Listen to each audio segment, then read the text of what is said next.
Hello friends, இப்போ நம்ம ஸ்டைலில் டீ எப்படி வைக்கலாம் அப்படிங்கிறத பார்க்கலாம். எல்லாருமே டீ வைக்கிறாங்க, இதையும் ட்ரை பண்ணி பாருங்கள். அதுக்கு ஒரு துண்டு இஞ்சி, இவ்வளோ பெருசாக எடுக்கணும் இல்லை, உங்களுக்கு எவ்வளோ காரம் வேணுமோ அவ்வளோ எடுத்துக்கோங்க. 3 கிராம்பு, ஒரு துண்டு பட்டை, 3 ஏலக்காய் 3 எடுத்து நம்ம அரைச்சிக்கலாம். இதை இடிச்சுக்கவும் செஞ்சுக்கலாம், ஆனால் அரைச்சிக்கிறேன். அரைச்சி எடுத்துட்டாச்சு இருக்கட்டும். இப்போ நம்ம 4 பேருக்கு அளவான டீ பண்ணலாங்க. ஸோ அதுக்கு வந்து 2 கப் பாலும் 1 கப் தண்ணியும் நான் ஊற்றிருக்கேன். உங்களுக்கு தேவையான அளவு நீங்கள் ஊற்றிக்கோங்க. இந்த மெஷர்மெண்ட்டில் பண்ணிங்கன்னா நல்லாவே இருக்கும். ட்ரை பண்ணி பாருங்க, ஓகேங்களா? ஸோ பால் வந்து பொங்கட்டும். பால் வந்து பொங்கி வந்ததுக்கப்புறம் என்ன பண்ணணும், அரைஞ்சி வச்சுருக்க இஞ்சியை நம்ம சேர்த்து நல்லா எக்ஸ்ட்ரா வந்து ஒரு கொதி வரணும். ஏன்னா அப்படி கொதிக்கும் பொழுது தான் அந்த இஞ்சியோட ஃப்ளேவர் வந்து இந்த பாலில் வந்து இறங்கும். ஸோ கொதிக்கட்டும்.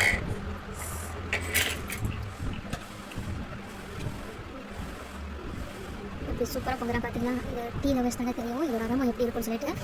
நம்ம ஒரு சின்னதாக சதப்புனா கூட டீ நல்லா வராது. இப்போ என்ன பண்ணுறோன்னா, நம்மளுக்கு வந்துட்டு டீ தூள் எடுத்துக்கிறோங்க. இதில் வந்து நாங்கள் 4 ஸ்பூன் போட போகிறோம். 4 பேருக்கு அப்படிங்கிறதுக்காக 1 2 3 அண்ட் ஃபைனலாக 4 போட்டாச்சு. போட்டுட்டு ஹை வச்சுட்டு இதை நல்லா பாயில் ஆகட்டும். பாயில் பண்ணும்போது நம்ம எடுத்தவனை டல் பண்ணிடலாம். அப்படி பண்ணிடலாம். கையால் சொல்லுது நல்லா கலக்கி விட்டோம்னா அதோட எல்லா கலந்து இது கலங்கன்னு கேட்காதீங்க. இப்படி கேட்கணும் தூரம் என்ன பண்ணுறது. ஸோ நல்லா கொஞ்சம் நாட்டு சக்கரை தான் போடுவேன். 3 ஸ்பூன் நாட்டு சக்கரையும் 1.5 ஸ்பூன் ஒயிட் சுகர் போடுவேன். இந்த ஒயிட் சுகர் வேண்டாம்னா நீங்கள் இதுலேயே நீங்கள் உங்களுக்கு தகுந்த மாதிரி நீங்கள் சுகர் போட்டுக்கோங்க. பட் இந்த மாதிரி குடிச்சு பார்த்தீங்கன்னா இட்ஸ் ரியலி அமேசிங்காக இருக்குங்க. ட்ரை பண்ணி பாருங்கள். ஸோ அந்த சக்கரையில் வந்துட்டு நம்ம ஆல்ரெடி கொதிக்க வச்ச டீ வந்து பார்த்திங்கன்னா ஃபில்டர் பண்ணிக்கலாம்.